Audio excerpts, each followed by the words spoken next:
नमस्कार नमस्कार दोस्तों, स्वागत है आपका इस सीरीज़ में जिसका नाम है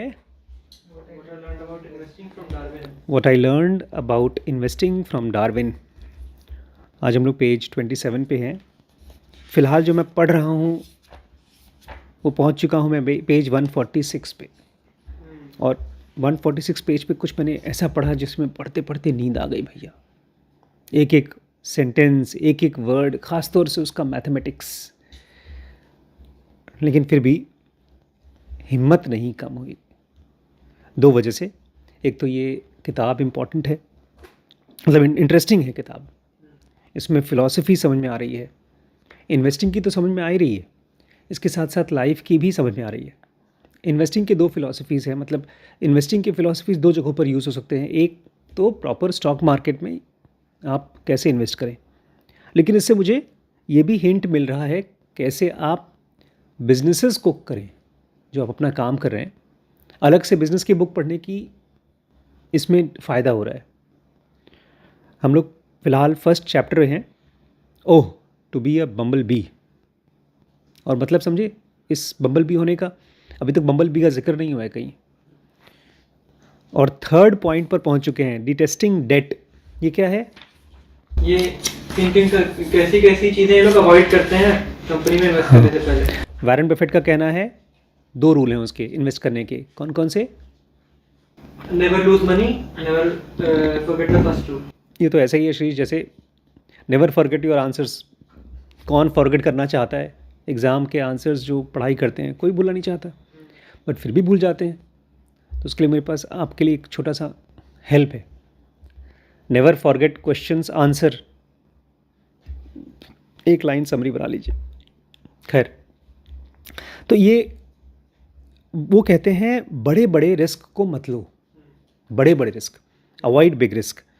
और उसमें मल्टीपल अलग अलग स्टेप्स हैं। सबसे पहला स्टेप इनका था be very of criminal crooks and cheats. अब उसके मल्टीपल लेयर ऑफ इन्वेस्टिगेशन होते हैं इनके। अगर ये लोग किसी कंपनी में पैसा लगाएंगे, ये लोग बड़ी कंपनी हैं और बड़ा बड़ा पैसा लगाते हैं, तो ये लोग जा कर के उनके इंटरनल ऑडिट करते हैं, मतलब खुद इनकी टीम ऑडिट करती है, प्लस एक्सटर्नल ऑडिट भी होती है। इसमें लोग जा कर के उनका फॉरेंसिक करते हैं, कंपनी के कॉल्स, कॉन्फ्रेंस कॉल्स वगैरह भी चेक करती है। तो मुझे पहली बार पता चला कि कहीं हम क्रिमिनल्स झूठे मकानों का तो धंधा नहीं करने जा रहे। खाली इतना ही नहीं, ये लोग ऐसा करते हैं जैसे हम लोग शॉपिंग करते समय कोई बुक खरीद रहे हैं, कपड़े खरीद रहे हैं, तो नीचे हम लोग देखते हैं वो फीडबैक, बेस्टसेलर तो नहीं, फीडबैक देखते हैं। किताब के नीचे या किसी सामान के नीचे लिखा हुआ है कि अरे इन्होंने सामान भेजा था, बहुत बेकार सामान था।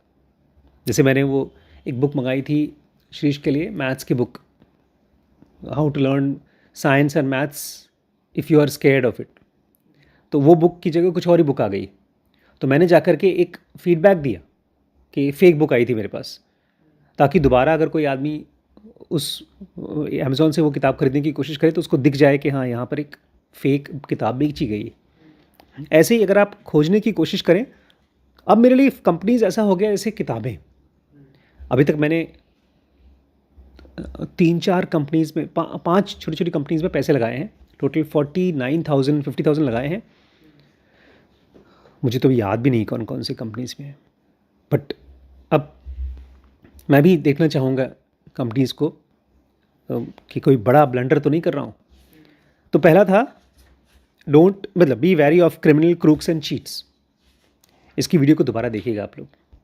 दूसरा था अवॉइड टर्न अराउंड्स, कि अगर कोई कंपनी का न्यूज़ आता है, ख़ास तौर से न्यूज़ से ही हम लोग को इंटरेस्ट आएगा, अरे ये कंपनी जो थी ना डूब रही थी, इसको एक नया सीईओ आया, नया स्कीम आई और उसके चक्कर में अभी कंपनी टर्न अराउंड हो जाएगी। तो ये लोग उससे बच के रहते हैं, क्योंकि इन्होंने बताया, दो कंपनी का एग्जाम्पल दिया था, एक IBM का और दूसरा JC पेनी। और दोनों में ही हम लोग को लग रहा था कि टर्न अराउंड हो जाएगी। JC पेनी नहीं हो पाई और वो वाली हो गई, IBM हो गई। लेकिन हमें लग रहा था कि जेसी पे नहीं हो जाएगी। हाँ, आज का तरीका टू अवॉइड बिग रिस्क है डिटेस्टिंग डेट। अब तक मुझे बड़ी खुशी थी कि मैं उधार नहीं लेता, मतलब न लेता हूँ न दे देता हूँ। अब मुझे बड़ी खुशी है कि जिन कंपनीज़ में मैं पैसा लगाऊंगा वो भी उधार नहीं लेना चाहिए। इस चीज़ का मुझे बड़ा डर था कि मान लो किसी ऐसी कंपनी में पैसा लगा दिया जो खूब उधार लेती है और वो डूब गई तो मेरा पैसा डूब गया। तो ये अच्छा है कि ये कह रहे हैं कि आप ऐसी कंपनी में पैसा लगाइए जो उधार डिटेस्ट करती है, मतलब इससे दूर भागती हैं। उनको टेस्ट अच्छा लगता नहीं है। लेकिन इसके पहले आज का जो पूरा का पूरा वीडियो पढ़ने के पहले भैया आज मुझे माफ़ कर दीजिएगा, क्योंकि आप लोगों को ढेर सारे नए नए टर्म्स मिलेंगे, एकदम नए नए टर्म्स। तो उसको कम से कम लिख लीजिएगा, मतलब खोजिएगा। As a consultant in the early 1990s, I almost always focused on profit and loss, P&L account. Author कह रहे हैं मैं जब पहले कंसल्टेंट था, मेरी अपनी कंपनी नहीं थी 1990s में, मैं ऑलमोस्ट ऑलवेज फोकस करता था प्रॉफिट एंड लॉस पे। क्या होता है प्रॉफिट एंड लॉस? प्रॉफिट मतलब जितना आपने लगाया है पैसा उतना वापस आ जाने के बाद फिर एक्स्ट्रा कितना है आप। हाँ, ये तो हो गया लिटरल मतलब। प्रॉफिट एंड लॉस, P&L बहुत फेमस, बहुत ही आसानी से यूज़ होने वाला एक वर्ड है। जैसे अगर मैं आपसे कहूँ फेसबुक क्या है, तो बोले फेस होता है ना, फेस, उसकी जो बुक होती है ना उसको बोलते हैं फेसबुक, यही है ना? नहीं, सोशल नेटवर्क प्लेटफॉर्म है। आप जान गए। ऐसे ही P&L हर एक कंपनी की औकात है। प्रॉफिट एंड लॉस कि वो कंपनी कितनी प्रॉफिट की, कितना लॉस की, प्रॉफिट एंड लॉस, ये हर एक कंपनी का आपको P&L मिल जाएगा। ये हर साल निकलता है कि इस साल कितना, हाँ, बैलेंस शीट में P&L निकाल के देते हैं। आप चाहें तो हमारी भी कंपनी का ले सकते हैं। आप अगर प्रॉफिट करते हैं तो गवर्नमेंट को उस प्रॉफिट में से आप टैक्स भी देते हैं। लॉस करते हैं तो गवर्नमेंट को मैसेज करते हैं कि भाई हमारा, मतलब आप इनकम टैक्स में दिखाते हैं कि हमारा लॉस हो गया। और अगर बहुत ज़्यादा लॉस हो जाता है तो जाकर के आप बैंक्रप्सी भी फाइल करते हैं कि हम तो कुछ कर ही नहीं पा रहे हैं। तो ऑथर कह रहे हैं हम लोग शुरू में फोकस करते थे प्रॉफिट एंड लॉस पे, P&L। अब इनफैक्ट जब कल मैं जब बात कर रहा था उससे गोपाल से, तो बार बार P&L वर्ड यूज़ कर रहा था। तो ये बहुत कॉमन होने वाला यूज़ वर्ड है। कुछ और चीज़ें यूज़ करते थे, रेवेन्यू, कॉस्ट, प्रॉफिट, ये 3 वर्ड एक साथ, ये क्या क्या है जी? रेवेन्यू मतलब रुपया, पैसा, टोटल रुपया कितना आपके गले में आया। इसलिए मैं कह रहा हूँ अमीर बनना मुश्किल काम है, इसलिए है क्योंकि इसके बहुत से वर्ड्स ही हमको नहीं पता। देखिए, P&L, रेवेन्यू, कॉस्ट भी देखते थे लोग। कॉस्ट मतलब खर्चा कितना खर्च हो रहा है। खर्चा, कॉस्ट मतलब, हाँ, कॉस्ट मतलब चीज़ों का कॉस्ट, खर्चा, ठीक है। प्रॉफिट अलग से लिखा है, देखिए P&L एक लिखा है, प्रॉफिट अलग लिखा है। Almost nothing else mattered. Author कह रहे हैं बस हम ये 3-4 चीज़ देखते थे जब भी किसी कंपनी में पैसा लगाते थे। सबसे पहला profit and loss, revenue, cost और प्रॉफिट। P&L, अच्छा, P&L अकाउंट बोल रहे हैं। मैं इसलिए कह रहा हूँ, आगे मैं धीमे धीमे चल रहा हूँ क्योंकि मैं चाहता हूँ आज की क्लास में खाली हम लोग ये ना सुन लें। जैसे मैंने आपको बोला, अगर आप किसी कंपनी में पैसा लूज़ नहीं करना चाहते तो डेट वाली कंपनी में पैसा मत लगाइए। वो तो ठीक है, लेकिन पता कैसे चलेगा डेट वाली कंपनी है कि नहीं? इसीलिए अभी से, इसी उम्र से आप लोग जैसे गाड़ी चलाएंगे, आप कुछ साल बाद कार, पक्का तो गाड़ी ड्राइवर चला लेगा, आप क्यों कार चलाएंगे? कार चलाने का फ़ायदा क्या है? लेकिन चलाएंगे पक्का। सोचो मत, दिल से बोलो, दिमाग से नहीं। क्योंकि भाई गाड़ी चलाने में अपने आप में एक थ्रिल है, का जॉय है गाड़ी चलाना, बाइक चलाना।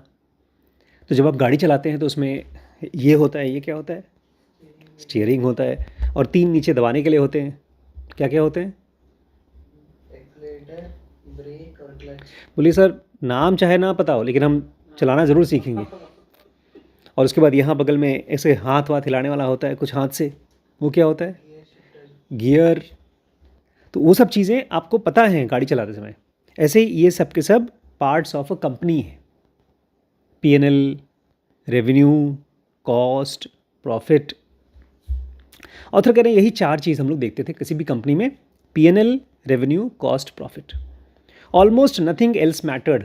हमारे लिए कुछ और चिंता थी नहीं, किसी और चीज़ के बारे में चिंता नहीं करते थे, बस यही 4 चीज़ देखते थे। Remarkably a consultant's P&L obsession remains intact. और बोलते हैं ये बड़ी कमाल की चीज़ है। अभी जब मैं गोपाल से मिला तो ये भी बता रहा था अभी कि हम लोग किसी भी कंपनी में जाकर के अगर कंसल्टिंग करते हैं तो उनका P&L देखते हैं, कहाँ से प्रॉफिट आया, कितना प्रॉफिट आया, लॉस कहाँ से आ रहा है, लॉस क्यों आ रहा है, P&L। तो वही कह रहे हैं, remarkably a consultant's P&L obsession remains intact. कि जितने भी दुनिया के कंसल्टेंट्स हैं, कंसल्टेंट्स मतलब बड़ी बड़ी कंपनीज़ को जाकर के लोग बताते हैं कि क्या करना चाहिए, वो P&L में ऑब्सेस्ड होते हैं। बताओ P&L दिखाओ। जैसे पेशेंट्स जब हमारे पास आते हैं तो सबसे पहले हम उसको हिस्ट्री लेते हैं। अगर कोई बहुत सीरियस पेशेंट है, एकदम सीरियस ब्रेन इंजरी का, हेड इंजरी का कुछ, तो हम उसका GCS स्कोर देखते हैं, GCS score, general consciousness score. उसमें हम आँख का देखते हैं स्टेटस क्या है, प्यूपिल डायलेट कर रही हैं, कॉन्स्ट्रिक्ट कर रही हैं, रिफ्लेक्स देखते हैं बॉडी का। ऐसे करके चार चीज़ें हैं। वो हर एक न्यूरो का डॉक्टर, चाहे सर्जन हो चाहे न्यूरोलॉजिस्ट हो, वो GCS स्कोर देखता है। ऐसे जो हार्ट का या लंग्स का डॉक्टर है, उसका ऑब्सेशन है अपना कान में आला लगाएगा, सुनता है, वो उनका ऑब्सेशन है। लेकिन जो कंपनीज में कंसल्टिंग करते हैं उनका ऑब्सेशन क्या है? P&L, profit and loss. My niece is currently a consultant in London and primarily serves private equity clients. Author कह रहे हैं मेरी भतीजी लंदन में है, कंसल्टेंट है और एक प्राइवेट इक्विटी फर्म में काम करती है। बाप रे बाप, प्राइवेट इक्विटी फर्म, ये क्या है जी? प्राइवेट इक्विटी फर्म जो दूसरों से पैसा लेके खुद कहीं पे लगाती है। सॉरी, ये प्राइवेट इक्विटी फर्म में नहीं काम करती, क्लाइंट है उसके। सर्व्स प्राइवेट इक्विटी क्लाइंट, मतलब देखिए सब कुछ बदल गया। अगर वो किसी प्राइवेट इक्विटी कंपनी में जॉब करती, लेकिन आप क्या बता रहे थे? प्राइवेट इक्विटी जो दूसरों से, जैसे मैंने पैसा दिया कोई कंपनी को, कंपनी कहीं लगा रही है अलग अलग जगह जहाँ उसको सही लग रहा है, वहाँ से पैसा काम मुझे दे। गुड, आपने बहुत सही बोला। बट मैं चाहूँगा ना इसको हम लोग धीमे धीमे प्राइवेट इक्विटी फर्म को खोजें कि कौन कौन सी 2 4 10 प्राइवेट इक्विटी फर्म है, तब जाके हमारे दिमाग में उसकी फ़ोटो बनेगी। जैसे जो लोग हमारे स्पिरिचुअल वीडियोस नहीं देखते ना, उनको awareness, pure awareness, choiceless awareness, इन सब चीज़ों का बिल्कुल समझ में नहीं आता। ऐसे हमारे लिए प्राइवेट इक्विटी फर्म बहुत नई चीज़ है। हम एक्सप्लेन करते हैं, 2 4 का नाम बताइएगा। खैर, फॉर्म पूछ रहे हैं कि क्लाइंट पूछ रहे हैं? मैं बता रहा हूँ, इनकी वैसे तो इसने बताया कि क्लाइंट मतलब फर्म ही है जिसके लिए ये काम करती है। मतलब एक बड़ी प्राइवेट इक्विटी क्लाइंट है जिसको जाकर के ये सर्व करती है, ये उसमें काम नहीं करती। जैसे गोपाल काम तो करते हैं टाटाज़ में, लेकिन उनके क्लाइंट कौन? अलग अलग कंपनीज हैं, जाकर के उनको कंसल्टिंग करते हैं। She is hyper focused on just one aspect of P&L। और जब वो किसी कंपनी में मतलब कंसल्टिंग में जाती है देने, तो वो केवल एक चीज़ पर हाइपर फोकस्ड होती है और वो है P&L। P&L का भी एक पार्ट है, ये मुझे राजू ने बताया था और ये वर्ड मुझे वहीं से याद हो गया था क्योंकि वो लड़ाई चिल्लाता था, राजू वेंकटरमन।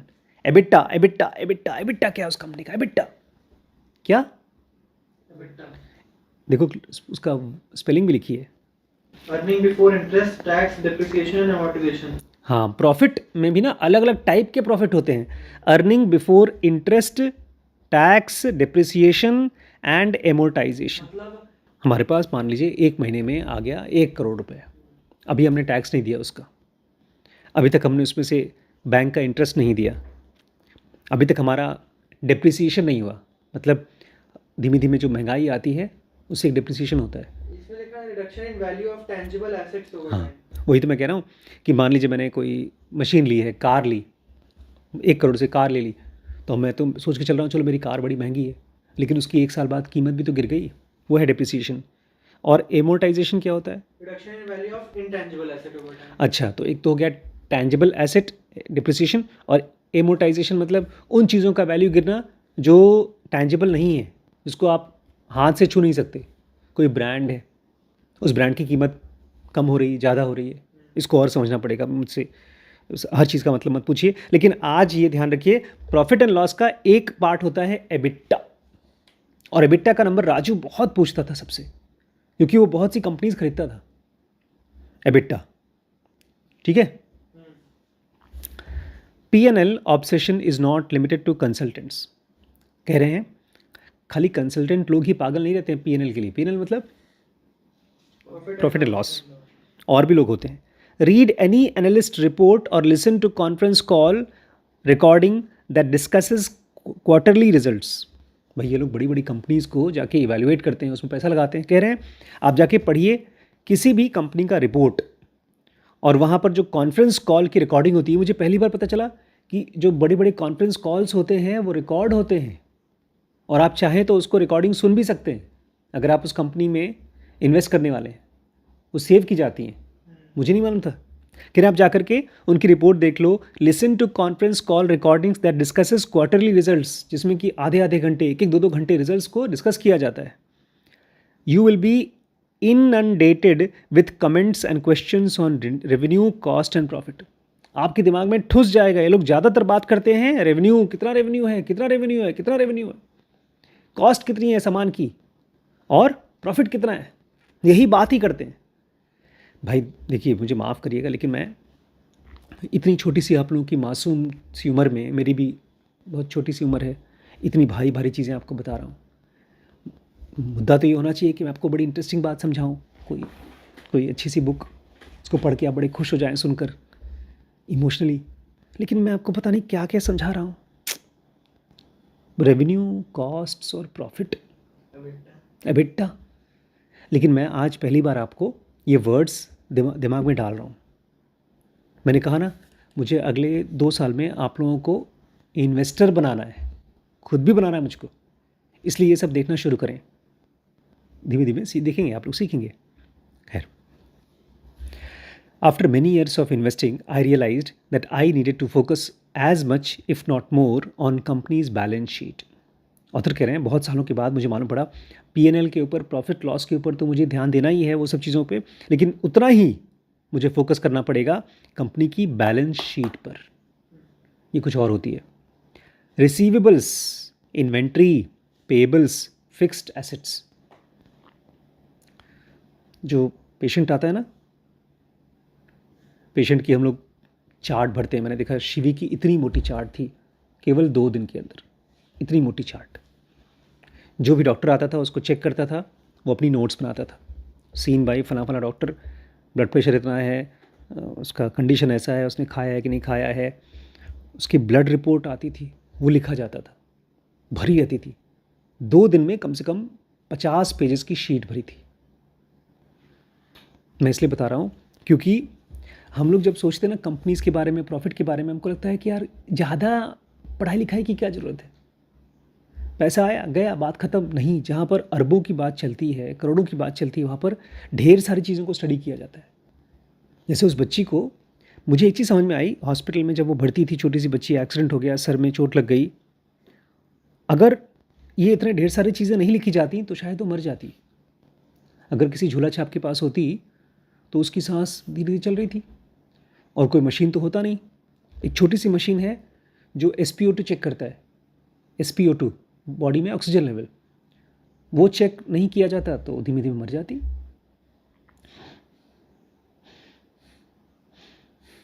ऐसे सांस ले रही थी। फिर डॉक्टर्स ने इंट्यूबेट किया मतलब एक छोटा सा ट्यूब लेकर के ज़बरदस्ती उसका मुंह खोला गया। बहुत बार इंट्यूबेशन में जीभ कट जाती है, उसको दबाया गया और इंट्यूबेट किया गया, ताकि यहाँ से लेकर, मुंह से लेकर के गले तक, यहाँ तक एक ट्यूब जाए जो सांस लेने में उसको हेल्प करे। क्योंकि यहाँ पूरा बंद हो गया था, सांस नहीं ले रही थी। इंट्यूबेट किया, फिर भी सांस नहीं ले पा रही है। फिर उसको एक मशीन लगाया गया जिसको बोलते हैं वेंटिलेटर, और मशीन बड़ी कमाल की।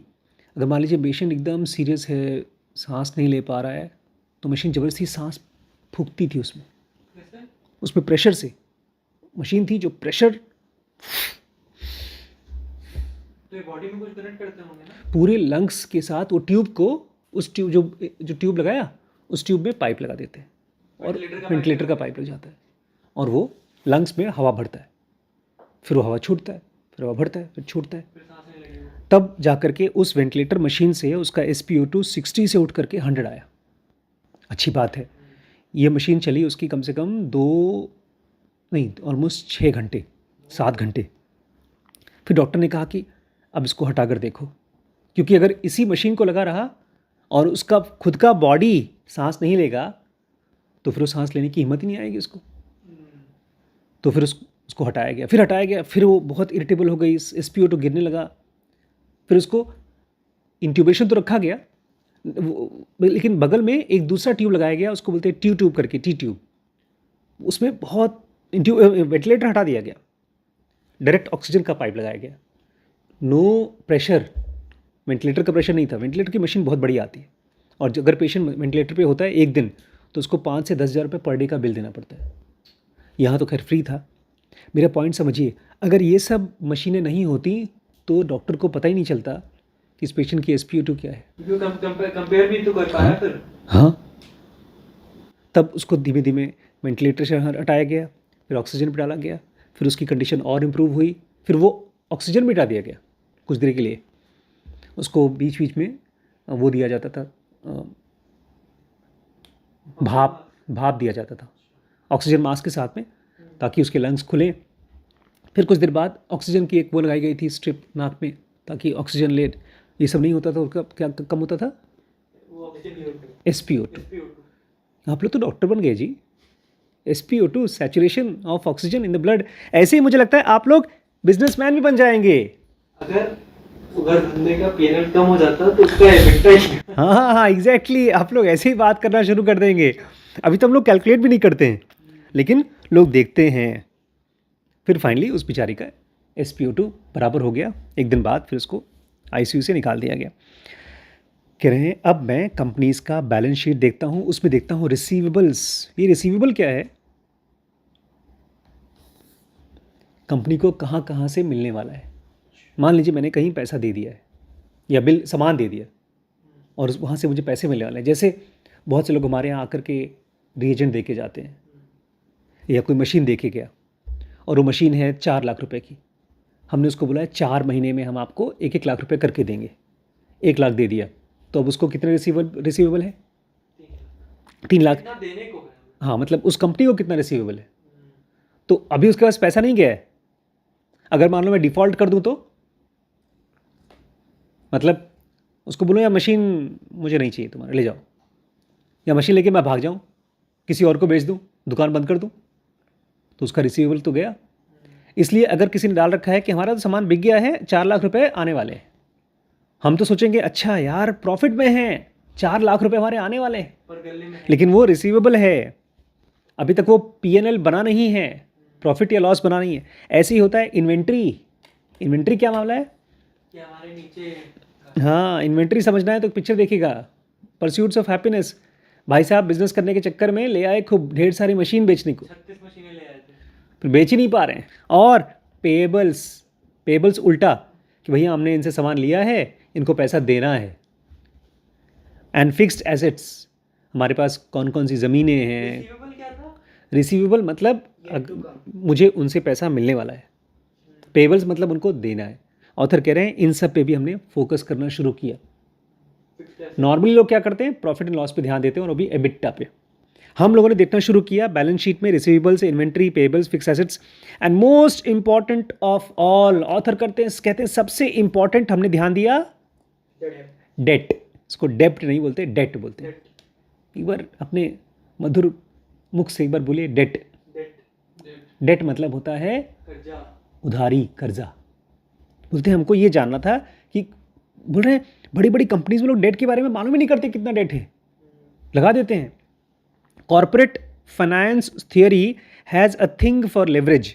डेट को एक और वर्ड से पुकारा जाता है, लेवरेज।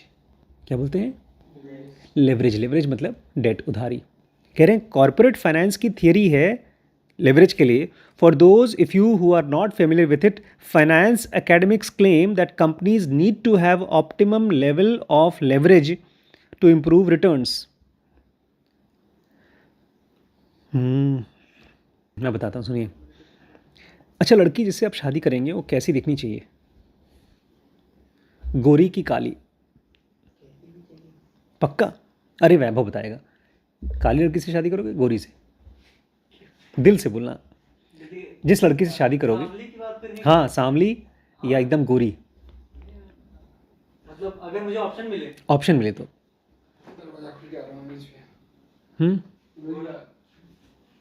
गोरा, देखा? रेसिस्ट। नहीं नहीं, देखिए, इसने कहा कोई भी, क्या फर्क पड़ता है? आपने कहा, ऑप्शन दिया। मैंने ऑप्शन इसको भी दिया। ये वो ट्रिक क्वेश्चन है। हाँ, ये ट्रिक क्वेश्चन है। आप ही जैसे लड़कों की वजह से लड़कियों को, बेचारी को 50-50 रुपए की क्रीम लगानी पड़ती है, हाइड्रेशन करना पड़ता है, नहीं तो बर्फ बर्फ़ लगाना पड़ता है, ताकि मुझे पसंद करते लड़के। देखिए, ये इसलिए है बिकॉज पूरी की पूरी सोसाइटी इस चीज़ से बायस्ड है कि लड़की कैसी होनी चाहिए? गोरी होनी चाहिए, लड़का भी गोरा होना चाहिए। आते समय जो गोपाल की मम्मी ने बड़ी मम्मी से बोला, उन्हें पैर छुआ तो उन्होंने कहा कि झुक झुक जी बेटा, भगवान करे हर किसी को तुम्हारी जैसी बेटी मिले। तो मैंने कहा, और मेरे जैसा बेटा ना मिले? सब लोग हंसने लगे। देखिए, ये सेंटेंस जो है अंग्रेजी का एक फ्रेज है, there is a thing for leverage. Leverage के बारे में एक थिंग है, एक बायस है, लेवरेज मतलब किसी उधारी। यहाँ पर एकदम प्योर लेवरेज मतलब उधारी। कर रहे हो, वो करना अलग होता है, लेवरेज करना अलग होता है। यहाँ पर एहसान, एहसान बोल रहे हैं आप। एहसान नहीं, मैं आपको लेवरेज दे रहा हूँ, आपको स्ट्रेंथ दे रहा हूँ। लेवरेज वर्ड का इंग्लिश मतलब यहाँ नहीं है, यहाँ पर बिजनेस का मतलब है उधारी। मेरे पर 50,000 का लेवरेज है, मतलब 50,000 की उधारी है। और यहाँ पर क्या होता है, लेवरेज इसलिए भी बोलते हैं, सुनिए आप, क्यों लेवरेज वर्ड यूज़ करते हैं, डेट वर्ड यूज़ क्यों नहीं करते? बिजनेस की दुनिया में मैंने ले लिया 50,000 रुपये वहाँ से, और मैंने लगा दिया किसी बिजनेस में। मैंने 50,000 का माल खरीदा और उस माल को बेच दिया 1 लाख में। तो मैंने क्या किया, 0 पैसे से 50,000 रुपये कमा लिए। मेरे पास 1 रुपये नहीं था, मैंने कहीं से पैसा लिया उधार, और उस पैसे से लेकर के मैंने 1 लाख का सामान बेचा। उस 1 लाख का 50,000 इधर दिया, 50,000 मेरे पास आ गया। तो थिन एयर में से, 0 पैसे में से मैंने पैसा क्रिएट कर लिया। इसलिए बोलते हैं, देखा लेवरेज, समझ गया। मैंने लेवरेज उठा लिया। इसलिए कह रहे हैं, कॉर्पोरेट फाइनेंस वर्ल्ड में कहा जाता है, कंपनी के पास अगर लेवरेज नहीं है तो कंपनी अच्छी नहीं है।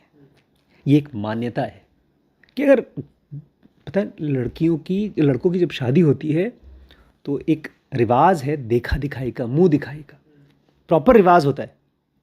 एक दिन पूरा आस पड़ोस की सारे औरतें आएंगी, आपकी बीवी को घूंघट उठा करके देखेंगी, और देखने के बाद बोले, अरे बहू रानी तो बड़ी सुंदर है, पूरी गोरी चिट्टी है। वो तो गोरी के लिए, लेकिन जिसकी बीवी बेचारे की काली निकल गई, बदसूरत निकल गई, उसको देखेंगी, बोलेंगी कि तो बेकार बीवी है। बोलती है, उनके मुंह पे नहीं बोलती हैं, जाकर, अरे जानते हो शुक्ला जी की बहू बहुत बेकार है, शक्ल से काली है। मुंह दिखाई में ऐसा बोला जाता है। क्यों? बिकॉज लोगों के मन में मान्यता है कि बहू को ऐसा दिखाई देना चाहिए। ऐसे ही बिजनेस की दुनिया में कहा जाता है कि आपके ऊपर थोड़ा बहुत उधारी होना चाहिए, नहीं तो आप काहे के बिजनेसमैन हैं। अगर आप उधार लेकर, ये हमारे यहाँ डॉक्टर प्रवीण राय बोलते, सर पैसा तो अपना पैसा लगाकर बिजनेस थोड़ी किया जाता है। बिजनेस तो वही होता है जो बैंक से पैसा लो, दूसरों से पैसा लो और उसमें से कमा लो, तब जा करके कुछ बड़ी बात है। लेकिन यहाँ पर ये लोग बड़े सेफ चलने वाले लोग हैं, कहते हैं, if a company can borrow money to purchase assets, its return on equity and earning per share should improve. कि अगर कोई कंपनी इतनी इंटेलिजेंट है कि वो उधारी लेकर के एसेट्स खरीद सके, मतलब मैं 1 करोड़ रुपये बैंक से उधार लेता हूँ और मैंने एक ऐसी बिल्डिंग ले ली उस 1 करोड़ से कि मुझे किराया आ रहा है 10 लाख रुपए महीने का, तो मैं 1 करोड़ का कितना टाइम में भर दूंगा? 10 महीने में भर दिया। 1 करोड़ में मेरे पास उधार लेकर के 10 महीने में मेरा बिल्डिंग मेरा हो गया, और अगले 10 साल तक मैं खाली 10 लाख रुपए महीना कमा रहा हूँ। ऐश ही ऐश। Mathematically this is undoubtedly true. Author कहते हैं बिल्कुल सही बात है, अगर आप ऐसा करेंगे तो आपकी हर शेयर पे जो कमाई है बढ़ जाएगी। मैथमेटिकली तो ये सच है, realistically this is undoubtedly dangerous. लेकिन सच्चाई तरीके से देखा जाए कि ये बहुत डेंजरस चीज़ है, खतरनाक चीज़ है। अच्छा, जब कोई एक इंसान किसी खतरनाक चीज़ को करता है, उसके आसपास में नहीं कर रहे हैं लोग, तब तो हमको लगता है खतरनाक है। लेकिन कोई खतरनाक चीज़ 100 लोग करते हैं तो हमको लगता है तो ठीक है। जैसा कि अगर आपके आसपास में कोई फ्रेंड सिगरेट पी रहा है तो आपको लगता है उससे खतरा नहीं है। लोग अगर उधार ले रहे हैं तो उससे कोई खतरा नहीं है। अगर सारे लोग सोसाइटी के बोल रहे हैं कि बहू गोरी होनी चाहिए तो उससे कोई खतरा नहीं है। मानो ऐसे ही। तो ये मान्यताएं हैं, बोल रहे हैं बिजनेस वर्ल्ड की ये मान्यता है कि उधार लेकर के बिजनेस करना चाहिए, लेकिन अपने आप में खतरा है। What could be more important than improving short-term return on equity and earning per share for a business? In my views, two things. कहते हैं यार बड़ी बड़ी कंपनी का तो यही मोटो है, यही उसका पर्पज़ है कि short term return on equity बढ़ाइए। शॉर्ट टर्म रिटर्न मतलब मुझे अपने कंपनी के शेयर से फटाफट पैसा कमाना है। अच्छा, मुझे फ़र्क नहीं पड़ता कि वो मेरी कंपनी है किसी और की कंपनी है। मैंने उसको ख़रीदा, देखा अरे यार ये कंपनी जो है ना, इसका रेट आज 4 रुपये है और 2 दिन बाद 10 रुपये हो जाएगा। 4 रुपये का अगर मैं 40,000 लगाता हूँ, ठीक है, और फिर वो 10 रुपये हो जाता है 2 दिन में, तो मैंने कितना कमा लिया? 4 रुपये का एक शेयर है और मैंने 10,000 शेयर लिए। कितना हो गया पैसा खर्च? 40,000 लिए, और अब वो शेयर 10 रुपये का हो गया। तो अब कितने रुपए मेरे पास आए? 1 लाख आए। प्रॉफिट कितना हो गया? 60,000 रुपये प्रॉफिट हो गया 2 दिन के अंदर। अब आपको क्या इससे कोई मतलब है उस कंपनी का जिसका आपने शेयर खरीदा और बेचा, उसके ऊपर उधारी है या नहीं है? मुझे क्या फ़र्क पड़ता है? मुझे बढ़ाना है short term return on equity. और अभी आपको बता दें, शेयर मार्केट में इस बार जो बजट आया है उसमें शॉर्ट टर्म में जो आप प्रॉफिट कमाएंगे उसमें टैक्स बढ़ा दिया गया है। बहुत लोग नाराज़ हो रहे हैं क्योंकि जो आम आदमी थे, बहुत से लोग अपना बैंक से पैसा निकाल करके शेयर खरीदा करते थे। अब वो टैक्स बढ़ गया तो उनको गुस्सा आ रहा है। खैर, कह रहे हैं कि इससे क्या दिक्कत हो सकती है अगर कोई कंपनी उधार लेकर के अपना शेयर का, अच्छा उधार लेकर के शेयर का रेट कैसे बढ़ जाएगा? 2 कंपनी है, मेरे पास 1 भी रुपये नहीं है, मैंने बैंक से पैसा लिया और कमाया, और दूसरी कंपनी अपने पैसे से कमा रही है। मान लीजिए मेरे पास 0 पैसा है, मैंने बैंक से लिया 1 करोड़ रुपए और अपना एसेट बना लिया, ठीक। दूसरी कंपनी है जिसके पास अपना खुद का 2 करोड़ रुपए है, उसने कहीं से कोई बैंक से उधार नहीं लिया और उधार लेता भी नहीं है, और उसने अपना 1 करोड़ रुपए लगाया और सेम बिजनेस किया। कौन ज़्यादा प्रॉफिटेबल होगा? दोनों सेम प्रॉफिटेबल होंगे, दोनों सेम प्रॉफिटेबल होंगे, बिकॉज दोनों ने थोड़ा पैसा लगाया। अब सुनिए, मेरे पास तो खाली 2 करोड़ रुपए हैं, लेकिन पहली वाली कंपनी के पास 1 भी रुपया नहीं था। उसने लिया बैंक से 1 करोड़ रुपये, अपना सामान खरीदा, एसेट बनाया, और बैंक बोलता है तुम तो बड़े अच्छे आदमी हो, तुमने मेरा पैसा वापस कर दिया, और चाहिए क्या उधार? बोलेगा हाँ, कितना चाहिए? 10 करोड़, ले लो। वो भी उसने वापस कर दिया। फिर बैंक बोलेगा तुम एक काम करो और ले लो, कितना चाहिए? बोलेगा 100 करोड़। तो जो आदमी उधार से पैसा बना सकता है उसके पास कैपिटल का अफरात सोर्स है। इसलिए कहते हैं कि अगर किसी कंपनी का स्टॉक पैसा निकाल सकता है डेट से तो बहुत वैल्यूबल शेयर, क्योंकि उसको पैसे की फिर कमी नहीं है, सब बैंक खड़े हैं उसको पैसा देने को। लेकिन ये थियोरेटिकली अच्छी बात है, प्रैक्टिकली ऐसा बहुत कम होता है। तो बोल रहे हैं क्या दिक्कत हो सकती है? सुनने में तो लगेगा कि कोई दिक्कत नहीं है, आदमी उधार लेकर के अपना बिजनेस करे। 2 दिक्कतें हैं। Start with the easy one. सबसे पहले आसान दिक्कत, उधार लेकर के अगर आप बिजनेस करते हैं तो उससे पहला दिक्कत सर्वाइवल।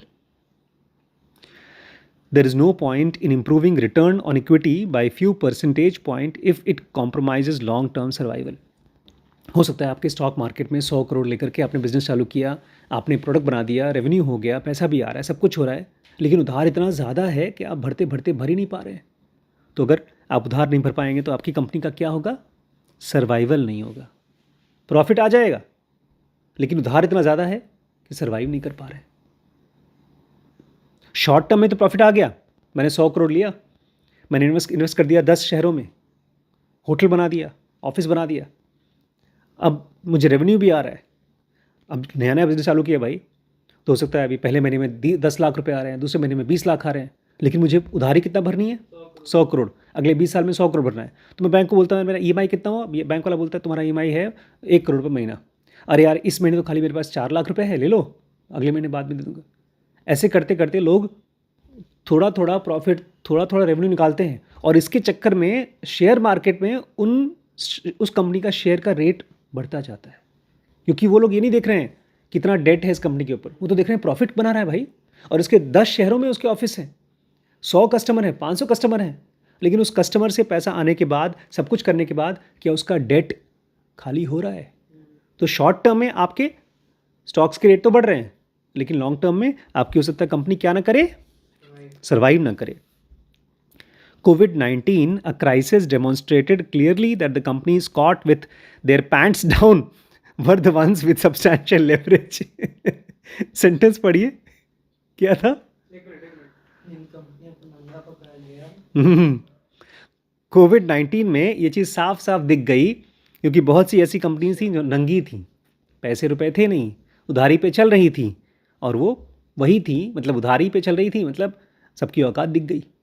होता ये है, जो लोग उधारी पे बिज़नेस चलाते हैं ना, वो हर महीने उधार लेकर चलाते रहते हैं। मेरे चाचा जी इसके बहुत अच्छे एग्जांपल हैं।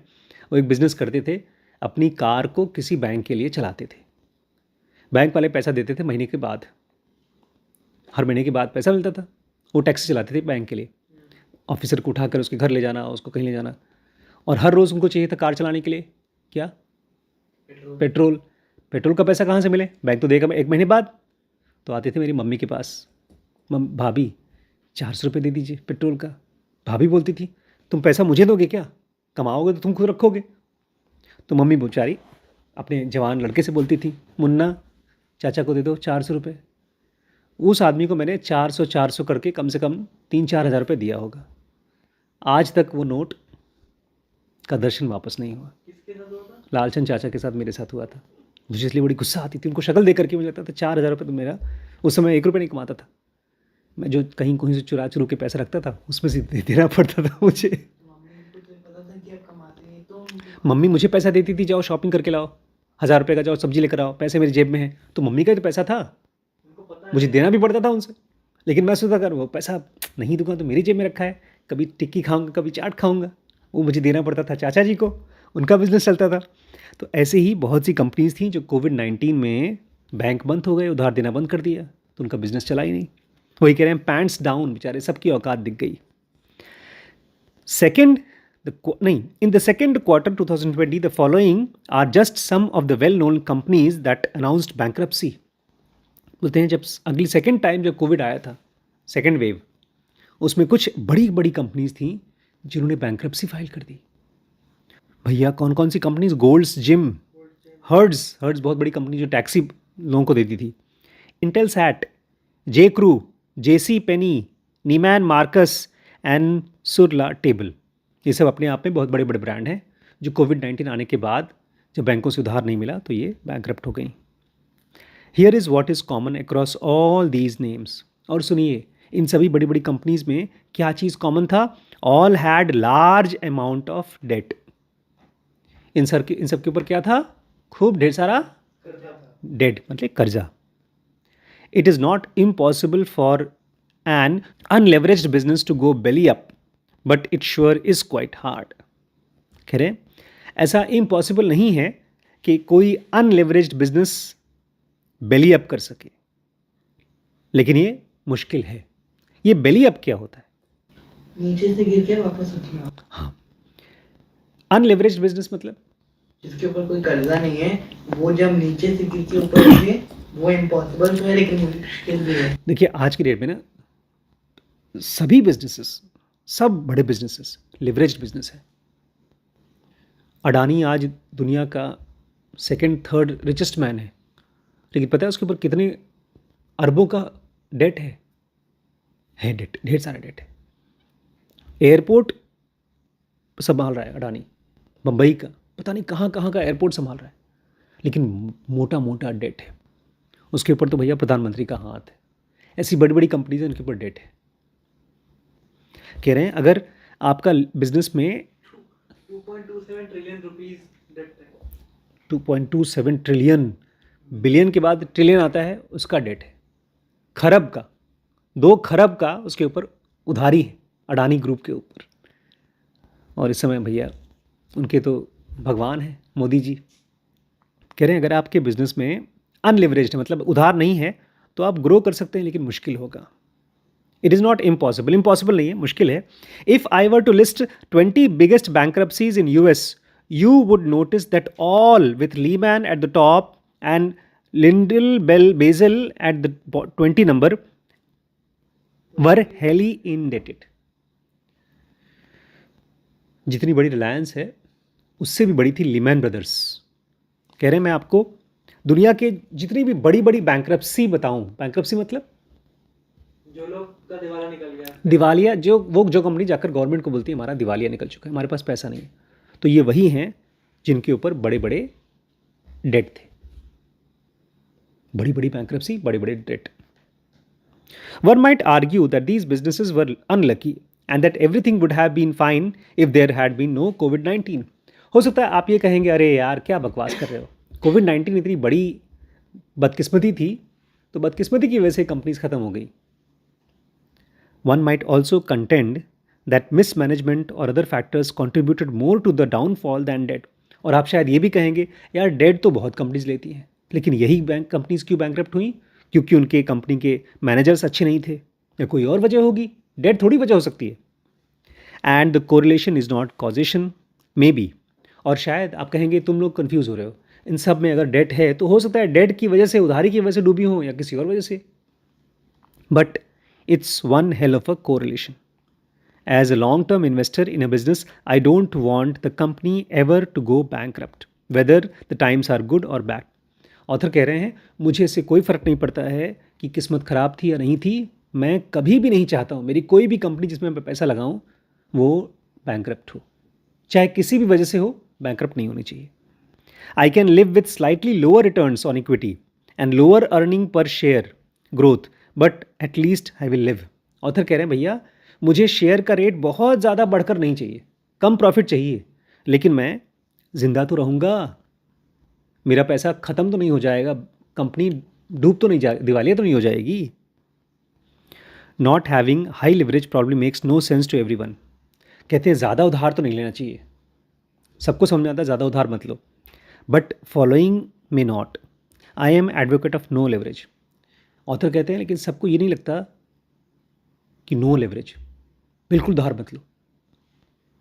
सबको लगता है कम उधार ले लो, ज़ीरो उधार मत लो, क्योंकि जब गवर्नमेंट ऐसी चीज़ों को फेवर करती है ना कि यहाँ पर आपको रिबेट मिल जाएगा, वहाँ आपको फ़ायदा मिल जाएगा, और आपके दिमाग में बात रहती है अगर मैं बैंक से उधार लेकर के अपना ये बिज़नेस चालू कर दूंगा तो मेरा स्टॉक का रेट बढ़ जाएगा, तो ले ही लेते हैं। ऐसी बातों को लेकर के मन में आता है थोड़ा बहुत उधार ले लो। कहते हैं बिज़नेस की दुनिया में, अभी तो आप लोग बिज़नेस करते नहीं हैं इसलिए आपको आइडिया नहीं, लेकिन जब करना शुरू करेंगे तो आपको लगेगा ले लो थोड़ा बहुत। ये ठीक ऐसा ही है जैसे आप अपने दोस्तों के साथ घूमने फिरने जाएंगे तो बोलेंगे ले लो एक आध कश, एक ड्रिंक ले लो, दोस्त ले रहे हैं तो आप भी लो, जो चीज़ सब लोग मानते हैं वो आप भी मानोगे।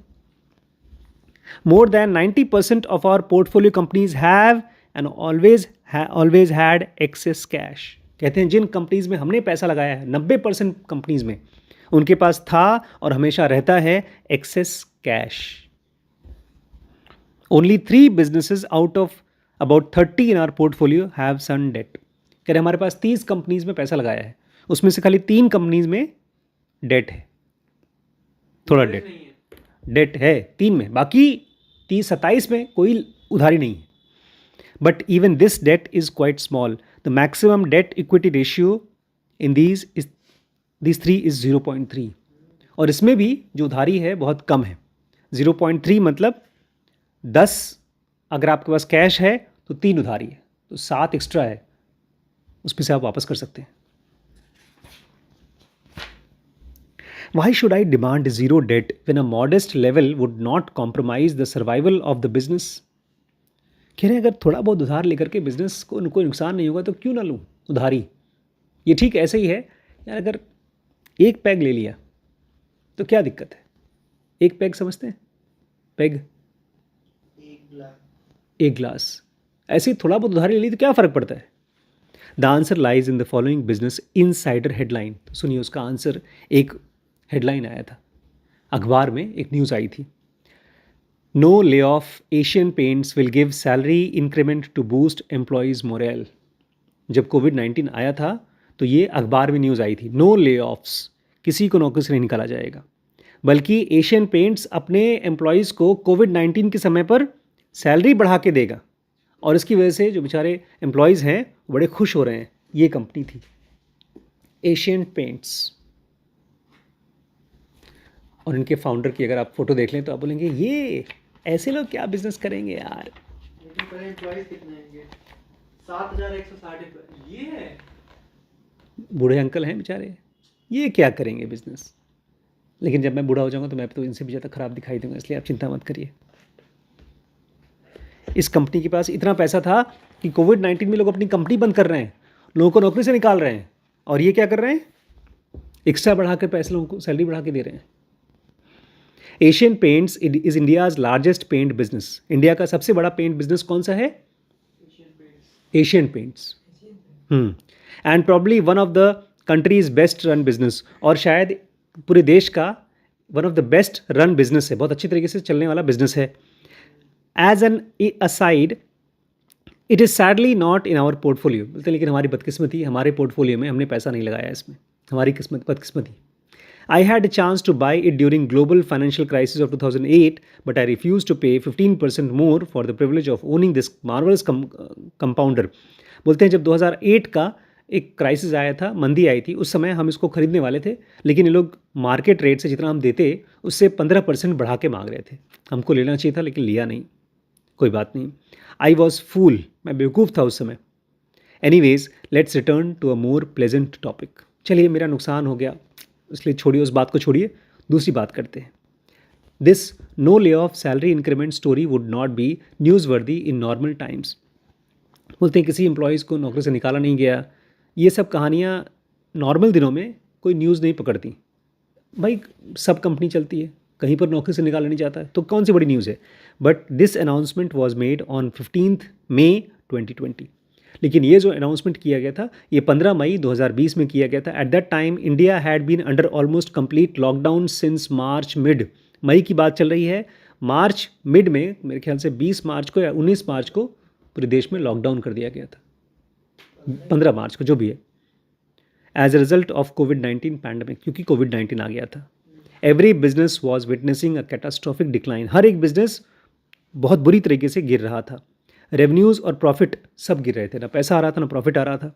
Also no one had any visibility as to when the situation would improve, और किसी को ये भी नहीं दिख रहा था कि कब चीज़ें सुधरेंगी। Remember that the possibility of vaccines wasn't even in the horizon. ध्यान, आपको याद है उस समय तो ये भी नहीं बात हो रही थी कि वैक्सीन कब तक बनेंगे।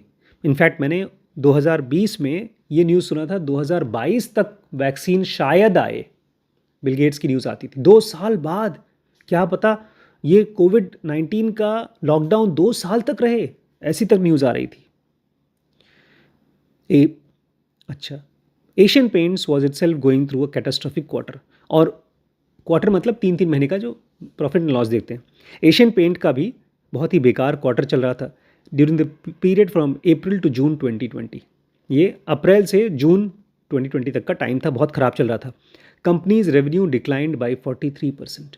कंपनी की जो कमाई है वो 43% गिर गई। और जब मैं कहता हूँ कमाई तो प्रॉफिट नहीं है, रेवेन्यू ख़त्म हो गया था, नहीं ख़त्म नहीं हो गया था, डिक्लाइन 43%, आधा हो गया था। And the net profit went down by 67% compare to the same period to 2019। और जो उनका नेट प्रॉफिट था, जितना हर साल प्रॉफिट कमाते थे, वो 67% कम हो गया था पिछले साल से। Was the company foolish to be increasing the salaries in this period? तो क्या कंपनी पागल है, इतने घाटे के समय अपने एम्प्लॉयज़ का सैलरी बढ़ा रही है? No, just cash rich. Company ऐसा इसलिए कर पा रही थी क्योंकि वो थे कैश रिच, मतलब ढेर सारा पैसा इनके पास कैश पड़ा था। March 20, at the start of the pandemic, the company had $220 million cash dollar. मार्च 2020 में इस कंपनी के पास 220 मिलियन कैश था। Its revenue for the year ended March 2020 was $2.9 billion. बल्कि उसकी जो रेवेन्यू थी वो मार्च 2020 में $2.9 बिलियन थी, और जो कैश था वो $220 मिलियन था। यार इसको रुपीज़ में बताओ, $220 मिलियन, करीब 18,000 करोड़ के पास कैश पड़ा था। Which brings me to the second reason I detest my debt. बोलते हैं इसीलिए मैं आपको दूसरी बात बताना चाहता हूँ क्यों मुझे डेट बिल्कुल पसंद नहीं है, खट्टा कड़वा लगता है। The answer is often under appreciated and even ignored by investors and management. ये बात बड़े बड़े लोग, बड़ी बड़ी कंपनीज इसको इग्नोर करती हैं, पसंद भी नहीं, बात भी नहीं करती हैं इसके बारे में।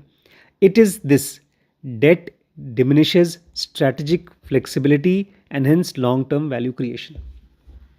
जब किसी कंपनी के ऊपर डेट रहता है, उधारी होती है, तो उनकी स्ट्रैटेजिक फ्लेक्सिबिलिटी कम हो जाती है, इसलिए लॉन्ग टर्म वैल्यू क्रिएशन कम हो जाता है। ये स्ट्रैटेजिक डिफ़िकल्टी फ्लेक्सिबिलिटी क्या होती है मैं बताता हूँ। मैं यहाँ से जा रहा हूँ बम्बई, मैंने प्लेन का टिकट ले लिया, प्लेन कैंसिल हो गया। अब वो टिकट का पैसा तो मुझे मिलेगा नहीं अभी, लेकिन मुझे जाना ही है किसी बहुत ज़रूरी काम के लिए, मेरे पास कैश है, तो मैं क्या कर सकता हूँ? प्राइवेट जेट ले लिया या टैक्सी बुक कर ली या कुछ और कर लिया, तो मैं अपने काम के लिए कोई और तरीका इस्तेमाल कर सकता हूँ। तो कह रहे हैं कोई कंपनी अगर किसी बिजनेस प्लान को फॉलो कर रही है, लेकिन अगर वो बिजनेस प्लान नहीं काम कर रहा है, तो अपने आप को किसी और स्ट्रैटेजी पे चला सकते हैं। For a day trader even investor whose holding period ranges from 3 to 5 years, a reasonable amount of leverage may not matter। बोलते हैं अगर कोई आदमी डे ट्रेडर है, कोई जाता है स्टॉक मार्केट में, आज उसने शेयर खरीदा, शाम को बेच दिया, गोपाल कर रहा था, उसके लिए इससे फ़र्क नहीं पड़ता कि कंपनी के ऊपर कितना उधारी है। या कोई आदमी एक शेयर को लेता है, 3 4 5 साल तक रखता है, 3 से 5 साल तक, उसको भी कोई फ़र्क नहीं पड़ता कि इस कंपनी के ऊपर उधारी कितनी है। But for a permanent owner like Nalanda, लेकिन हम नालंदा में जब किसी शेयर को खरीदते हैं तो उसको ज़मीन की तरह रखते हैं, 20 साल 25 साल या उससे भी आगे। Any constraint that prevents a business from taking calculated strategic bet is undesirable. अगर कोई ऐसा स्टेप लेती है वो कंपनी जिसकी वजह से वो बिजनेस कैलकुलेटेड स्ट्रैटेजिक बेट्स नहीं ले पाती।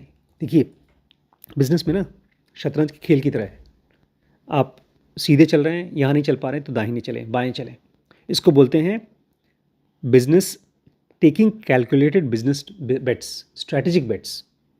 स्ट्रैटेजिक बेट्स मतलब यार हम यहाँ पर पैसा लगा सकते हैं, चलो यहाँ नहीं लगा पाए, यहाँ लगाते हैं। स्ट्रैटेजिक बेट्स मतलब दांव। अब एक बार दांव लगा दिया, उसका पैसा भी आया नहीं, तो कहीं और दांव लगाना। बोलते हैं अगर कोई कंपनी ऐसा कुछ काम करती है कि वो ढेर सारे नए नए दांव नहीं खेल पाएगी, तो फिर हमें वो पसंद नहीं है। Asian Paints is leader in highly competitive Indian paint industry. कहते हैं एशियन पेंट, इंडिया का जो पेंट इंडस्ट्री है, बहुत ज़्यादा कंपटीशन है और उसमें वो अच्छी कंपनी है। Its competitors can do and copy the business is trying to do. बहुत पैसा है इसमें। घरों में जो पेंट होता है, बहुत पैसा इसलिए भी है क्योंकि पेंट ऑलमोस्ट हर 1 साल 2 साल में आदमी कराता है। घर एक बार बनाता है, लेकिन पेंट तो ऑलमोस्ट हर 1-2 साल में कराता है। तो कह रहे हैं उनके जो बड़े बड़े बिजनेसमैन होते हैं दूसरे पेंट वाले, वो इनको कॉपी कर लेते हैं। जैसा बिजनेस है इनका, ऐसे वो भी बना लेते हैं। How ever every few years the company gets an opportunity to make an investment or take a strategic bet that its competitors find hard to emulate। अब मेरी नई कंपनी मैंने देखा है एशियन पेंट बहुत पैसा कमा रहा है, इसका मतलब पेंट की दुकान में, पेंट बिजनेस में बहुत पैसा है, तो मैं भी कंपनी बना लेता हूँ। लेकिन हर कुछ साल में कंपनीज के पास कुछ ऐसा मौका आता है कि उसमें वो ऐसा नया दांव खेल लें जिसको उनके कॉम्पिटिटर्स कॉपी ना कर सकें। मतलब कॉपी ना कर सकें, भाई जो मैंने किया है तुम नहीं कर पाओ। The salary increase was one such bet. तो इन्होंने जो सैलरी बढ़ाई थी कोविड-19 में, कोई और कर सकता था? नहीं कर सकता था, क्योंकि उस पैसे नहीं थे। The company sanitised it's dealers. Company ने अपने पैसे से अपने डीलर्स की दुकान को सैनिटाइज किया। Paint shops without charging any fees offered medical insurance to his painters. जो पेंटर्स होते थे उनको अपनी तरफ से मेडिकल इंश्योरेंस दिया। Gave 45 days extension on payments to their dealers. Dealers को कहा अभी पैसा नहीं दे पा रहे हो, कोई बात नहीं, तो पेंट लेके जाओ, 1.5 महीने बाद पैसा देना। And announced relief worth more than 5 million to its contractors. और जो कॉन्ट्रैक्टर्स थे उनको एक्स्ट्रा पैसा भी दिया कि तुमको बीमार हो तो उसके लिए पैसा तुमको.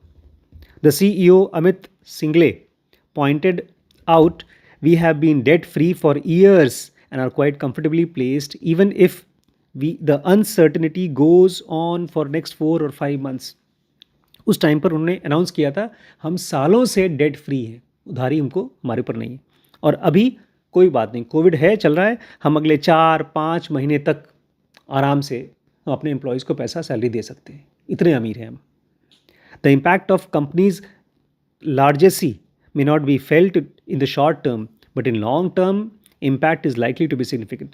बोलते हैं शॉर्ट टर्म में अगर कोई आदमी इनका शेयर खरीदता है बेचता है उसको नहीं पता चलेगा, लेकिन जो लोग लॉन्ग टर्म में इस कंपनी को रखते हैं उनको बहुत साफ साफ दिखाई देगा इसका फ़ायदा. Asian Paints was able to commit to these highly unusual actions only because apart from their exceptional strategic vision they had no debt. बोलते हैं ये इन्होंने इसलिए कर पाया क्योंकि स्ट्रैटेजिकली बहुत समझदार कंपनी है, वो तो बहुत कुछ किया है, उसके ऊपर बात करेंगे, लेकिन इनके ऊपर कोई उधारी नहीं थी. The global pandemic is an extreme case. भैया जो पैंडमिक आया था ये तो बहुत बड़ी चीज़ हुई थी पूरी दुनिया में. And one may assert that it would be foolhardy to keep excess cash on hand for once in a lifetime century. और कोई भी आदमी ये कहे कि अच्छा कोविड का इंतज़ार करोगे, कोविड आएगा, कोविड जैसी चीज़ तो 100 साल में एक बार आती है, उसके लिए अपने पास पैसा रखो ताकि उसमें तुम ऐसी बड़ी बड़ी चीज़ें कर सको. लोग कहेंगे बेवकूफ़ हो तुम. Bad things happen to businesses at remarkably regular intervals.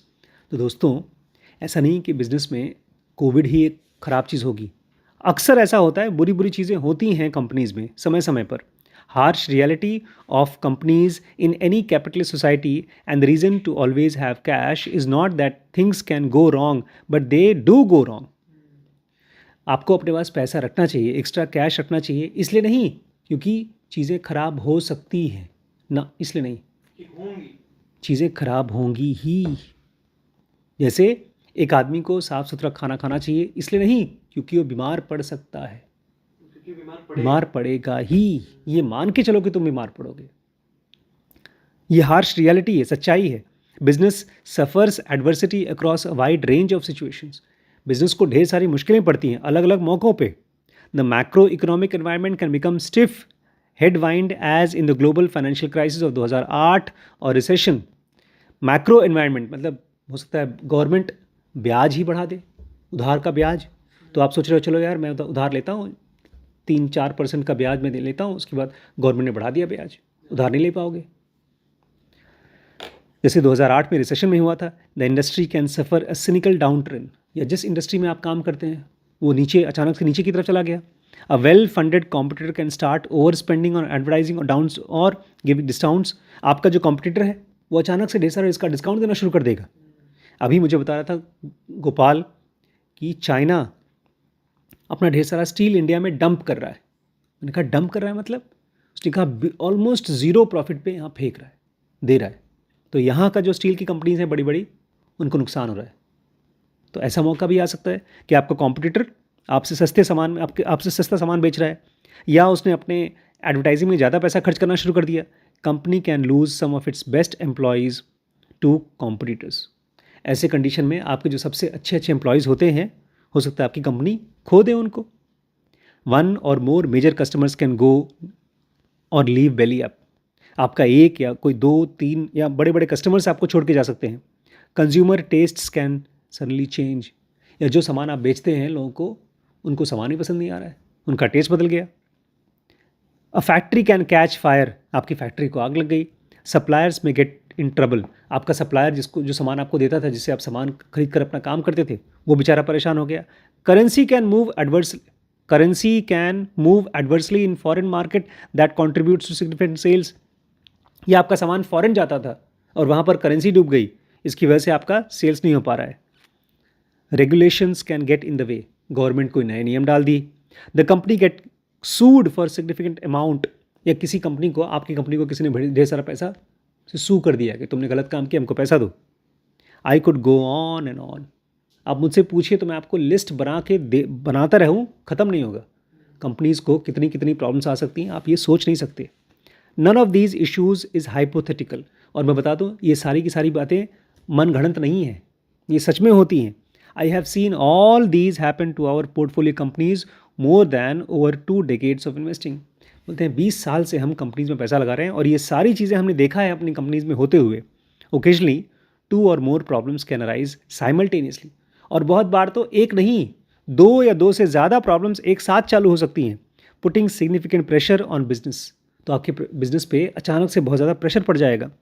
Whole worrying about market share loss, low supply commitment, competitors aggression and employee dissatisfaction. एक साथ आपको दिखाई देगा आपका मार्केट शेयर गिर रहा है, मतलब आपके कस्टमर कहीं और जा रहे हैं, आपका सप्लायर सामान नहीं देने से मना कर रहा है, आपके कंपटीशन ने अचानक से और खर्चा बढ़ा दिया अपनी कंपनी में, आपके एम्प्लॉयज़ नाराज़ हो रहे हैं। ये सब चीज़ें एक साथ हो सकती हैं आपके साथ। The last thing management should worry about is interest payment. और तब आपके दिमाग में ये चीज़ तो बिल्कुल नहीं आना चाहिए, अरे यार उधारी भी देना है, इंटरेस्ट देना है। In my experience only when the financial risk is low can management focus on mitigating business risk. 2 तरह के रिस्क होते हैं, एक होता है फाइनेंशियल रिस्क और दूसरा होता है बिजनेस रिस्क। फाइनेंशियल रिस्क तो नंबर्स का है, गाड़ी में पेट्रोल डाला तो गाड़ी इतना चलेगी, सिंपल सा रिस्क है। बिजनेस रिस्क पता नहीं है, तो बोलते हैं जब आप फाइनेंशियल रिस्क को पहले से ही ठीक कर सकते हो तो उसको क्यों अपने सर पे लेना। I have always maintained that the notion of optimal capital structure that requires companies to have leverage what is espoused by corporate finance theorist is not just wrong but dangerous। कहते हैं मैं शुरू से इस बात को मानता हूँ, यार थोड़ा बहुत उधार आदमी के कंपनी में होना चाहिए। ये जो थोड़ा बहुत है ये खाली गलत नहीं है, ये खतरनाक है। जैसे मैंने कहा ना, थोड़ा बहुत शराब, थोड़ा बहुत सिगरेट, ये खराब नहीं है, गलत नहीं है, खतरनाक है। A strong balance sheet is not minimize debt to maximize the safety of capital.